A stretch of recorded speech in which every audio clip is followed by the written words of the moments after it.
Fala, senhores, meu nome é Alex, estamos com mais um vídeo aí. Então, começando do começo, apenas uma rápida explanação. Eu vou falar nesse vídeo, talvez alguns vídeos em sequência, uma opinião que eu dei, vou fazer uma opinião comentada, não, opinião já é um comentário sobre um vídeo, na verdade, como se fosse mais ou menos um negócio, tipo um episódio de uma sériezinha, que eu não entendi meio se aquilo é com 3D ou com atores do Batman, né? E, inclusive, foi dublado em português e eu vou trazer opiniões a respeito dessa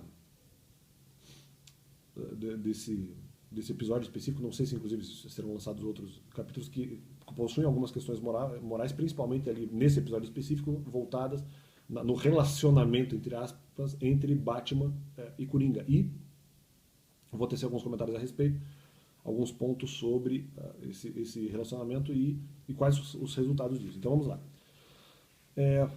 O Batman, um pouco, ele quer trazer o centro da argumentação do Batman e dizer que, na verdade, ele é um pouco necessário para o Coringa, porque para o Coringa não sobrou exatamente nada. O Coringa não tem exatamente outra luta que não seja a luta contra o Batman, diferentemente do Charada e diferentemente, por exemplo, da Eva Venenosa, que o próprio Batman usa isso como argumento. Ó, o Charada tem outras questões que não necessariamente revolvem a meu respeito.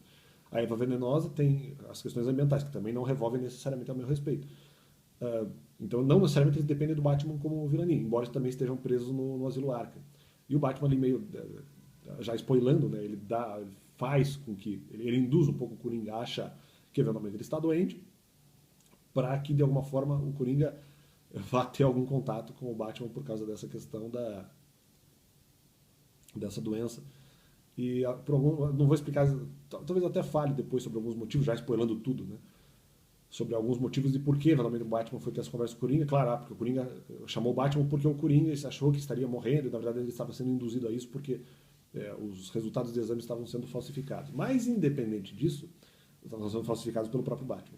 Então, daí o Coringa se sentiu na necessidade de falar com o Batman a respeito de algumas coisas. Então, é isso que eu estou dizendo. O Batman, eventualmente, ele se coloca em algum momento como um vilão que talvez faça com que o Coringa acredite que ele, na verdade, é o bem. E que o Coringa está lutando contra o Batman porque ele tem essa motivação de, a partir da luta contra o Batman, ele mesmo se sugerir como bem. Mas aí que eu acho que é um ponto, né? É um pouco relativo, porque o Coringa, ou até contraditório, porque o Coringa, na verdade, se a gente parar para pensar nesse sentido, ele, como talvez o Charada ou como a Eva Venenosa, ele não tem necessariamente as suas próprias questões. Mas o objetivo dele é transformar tudo numa anarquia, vamos dizer assim. Então, na verdade, o Coringa um pouco tem uma questão alheia ao Batman que na verdade não conseguiu. Na verdade, o Batman o impede, está o impedindo de atingir a resposta para a sua questão. Né? E só se, talvez o argumento do Batman, embora não tenha dito isso literalmente, é de que o Batman precisa eventualmente impedir o Coringa porque o Coringa vai atingir o seu objetivo e daí o Coringa não vai mais odiar o mal. Porque eventualmente dizem os sábios aí de plantão que para você fazer o bem você teria que odiar o mal, já que há o mal no mundo. Mas o Coringa, ele, entre aspas, ele faz o mal achando que ele está fazendo o bem. Ele acha que ele tem razão na ideia dele e ele é contra o Batman porque o Batman sugere uma doutrina ou uma filosofia de vida diferente. Então é mais ou menos por essa questão. Eu não inteiramente concordo com isso porque eu acredito que a questão do Coringa não é que ele, eu estou aqui para sugerir minha ideia contra o Batman. Não, mas o Coringa também teria que aplicar a ideia dele na prática. E a ideia dele não foi aplicada. Mas é porque seria uma coisa ruim. Não para o Coringa.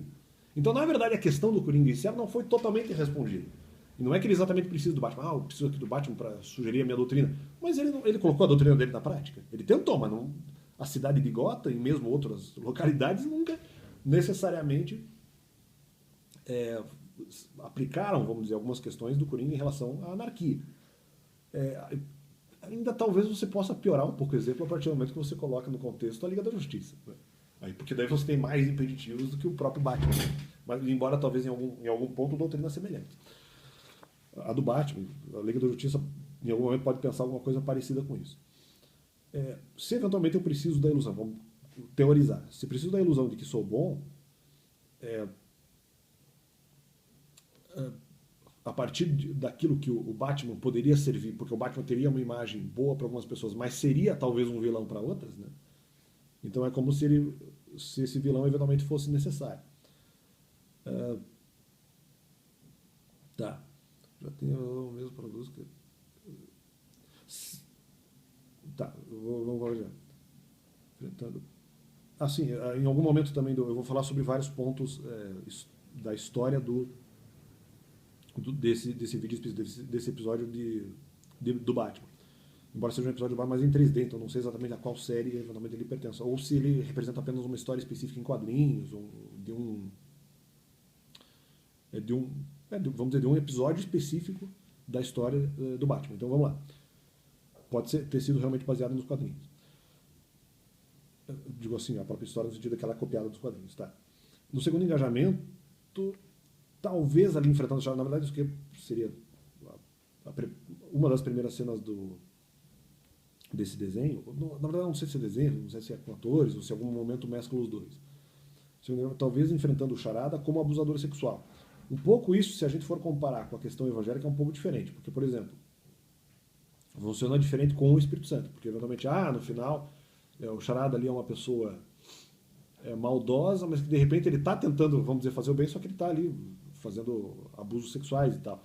Então é como se o Espírito Santo já não aceitaria isso. Né? Então, mas o Charada eventualmente ele se considera o bom, mas ele se considera o bem com algumas questões, eventualmente contra o Batman, que seria uma questão paralela, a princípio, pelo que o próprio Batman diz. Mas eventualmente ele está ali fazendo mal, mas é uma coisa meio só se ele quer sugerir eventualmente que a pedofilia é uma coisa correta, quer dizer, ali não bateria talvez nesse sentido. Então vamos lá. Em havendo pecado, vamos dizer, o próprio Espírito Santo é rejeitado, então ele sai. Se eventualmente a criança pode de alguma forma ser representada nesse sentido, né? Mas ele não teria como eventualmente se aceitar. O que você está falando? Eventualmente não se precisaria de uma ilusão de que a pessoa se está fazendo bem, causada por um mal proposital externo, nesse caso, ou alheio. Aí que está. Eu vou entrar nessa questão específica, que é mais a questão do segundo filme do Batman, ali do Christopher Nolan, né? Ou do... Eu esqueci agora o nome do ator específico. Christopher Nolan, acho que é o diretor, eu esqueci agora o nome do ator. Ou Christopher Nolan era o ator, não lembro agora. Uma outra questão que, para mim, isso aqui está mais vinculado à questão do filme, é em relação ao Harvey Dent, que é o Duas Caras. Então vamos tentar vincular essa animação ao filme. Eu acredito que o filme ele tem no final um pouco uma contradição. Eu posso admitir que você manter a imagem de uma pessoa que seria o Harvey Dent, que no final vira o Duas Caras. E já spoilando, né? No final ele se corrompe para o mal porque a pessoa que ele ama, que era a promotora, acaba morrendo. E ele não aceita isso. Daí por isso que uma parte dele fica com uma cara ali desfigurada, porque ele também teve contato com ali alguns produtos químicos e tal, e uma parte da cara dele derrete e a outra parte fica normal, então ele seria o Duas Caras. Então, é como se ele tivesse uma imagem boa, mas na verdade por trás ele e de certa forma fisicamente isso acaba sendo representado no rosto dele, e ele tem essa representação de que ele poderia ser de um lado o bem, ele se apresenta como bem, mas por dentro ele é uma pessoa, vamos dizer, corrompida. Só que tem uma questão. O Batman acaba usando essa imagem de uma pessoa corrompida como se fosse a imagem, porque o Harvey Dent, o Duas Caras, ele também era um promotor que também lutava contra o crime. E o Batman e a própria polícia de Nova York, a polícia de Gotham, o departamento de polícia de Gotham também usa a própria imagem do Harvey Dent como se fosse uma motivação para as pessoas de luta contra o crime, porque o Harvey Dent foi um grande lutador contra o crime durante algum tempo, só que ele acaba abandonando essa causa para eventualmente abraçar a causa criminosa.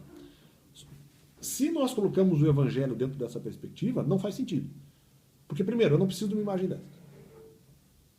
O evangelho, se a gente colocar na perspectiva bíblica, o que realmente é necessário? As pessoas acreditarem que elas podem ser o bem, independentemente do pecado da imagem alheia. Se os outros caras não conseguiram ser o bem, e isso de alguma forma acaba sendo dito, acaba sendo descoberto pelas pessoas, não faz diferença a partir do momento que elas tenham um padrão de fé. Um padrão de fé doutrinário. Nesse caso, um padrão de fé teórico, que nesse caso talvez seja mais importante que o padrão pessoal. É claro que nós podemos ter um padrão pessoal, mas se o padrão pessoal falhar, ou alguma outra coisa tem que subsistir. Nós podemos eventualmente pegar Jesus Cristo, podemos pegar outros personagens, eu digo, pessoas reais que existiram. Personagem no sentido de... O personagem já é um sentido figurado, mas aqui eu estou usando o personagem no sentido mais figurado ainda, em relação a pessoas reais. A pessoas reais que realmente existiram e que defenderam aquilo que elas mesmas acreditavam. Então, ou mesmo sabiam que era verdade. Então, se você pegar essas pessoas que praticam o bem, praticam a verdade, a cidade de Gotham não precisa, entre aspas, de uma idolatria do Harvey Dent. Ou mesmo, mas não é uma idolatria, tá, mas mesmo a consideração do Harvey Dent como uma personagem boa, isso não é necessário. Mas ele é uma motivação da luta contra o mal. Tá, mas ele é apenas mais uma. Então, isso nunca vai ser exatamente o bem, porque a partir do momento que as pessoas não sabem a verdade, de que o Harvey Dent acaba se corrompendo, elas têm, como o próprio episódio do Batman diz, as pessoas têm que ter a oportunidade de se curarem. As pessoas vão ter que saber, mas o Harvey Dent acabou se corrompendo. Nossa, que motivação, poxa, eu tinha uma decepção. Acabei tendo uma decepção de que essa pessoa era bondosa. E na verdade, tudo bem, ela era bondosa até um certo ponto, depois ela não era mais. Mas é exatamente o que eu estou tentando dizer. Se agora ela é corrupta, as pessoas também vão ter a oportunidade de se curar disso, que é um argumento depois que eu vou tratar. Não é só a partir do momento que eu fico sabendo que uma pessoa morre, e daí eu tenho que me curar disso, claro, mas isso vai ter que ser avisado. Eu nem discordo disso, mas já vou tratar sobre esse tema. Aqui é a mesma coisa no fundo. As pessoas têm o direito de saber que eventualmente uma pessoa se corrompeu. Se essa pessoa se corrompe, é a mesma ideia. Então, se o Harvey Dent eventualmente se corrompe, as pessoas vão ter uma outra base, elas vão ter uma outra motivação, uma outra fundamentação. Porque, na verdade, elas podem ter uma fundamentação para elas mesmas. Ou por elas mesmas. Elas não precisam identificar a questão do Harvey Dent como uma luta pelo bem. Talvez seja até mais produtivo que elas, entre aspas, se curem e percam a esperança no Harvey Dent, ou no máximo uma esperança de conversão, já que ele cometeu algum tipo de erro, que elas não acreditem mais nisso e a partir dessa informação agora busquem talvez o próprio referencial nelas mesmas. Que elas também podem fazer o bem. E mesmo que seja algo grupal, que seja algo ajuntado. Mas é individual também. Se você eventualmente prefere uma luta individual, também há espaço para lutas individuais. Como pode eventualmente ser feita uma luta em grupo. Não precisa necessariamente desse referencial, já que se corrompeu. Mesmo que fosse um referencial bom. No final a pessoa não se corrompeu. Tá, mas isso vai continuar sendo um referencial, mas de qualquer forma não, porque as pessoas continua sendo, mas sempre vai ser um referencial limitado, porque a pessoa sempre vai ter que ter um referencial dela mesma. Então, primeiro, isso é verdadeiramente correto? Como pode, no final, as pessoas estarem totalmente livres e buscarem realmente, totalmente, vamos dizer, a bondade, a partir do momento que elas têm um referencial que não é. Mas elas acham que é. Tá. Elas acham que é um bom referencial, mas isso não vai totalmente adiantar, porque elas vão ter que ter referencial nelas mesmas. Pior ainda quando depois elas descobrirem que o referencial não era exatamente tudo aquilo que elas imaginavam que fosse. Então não... E ainda depende, porque no Harvey Dent é uma coisa. Por exemplo, se eu for fazer uma comparação comigo mesmo, eu já, antes mesmo, para que não criassem referencial de mim, eu mesmo já confessei um monte de pecado. Eu já vou dizer, não me coloca como referencial, porque não vai dar certo. Aliás, fiz isso no meu canal, inclusive. Diga-se de passagem. Não virei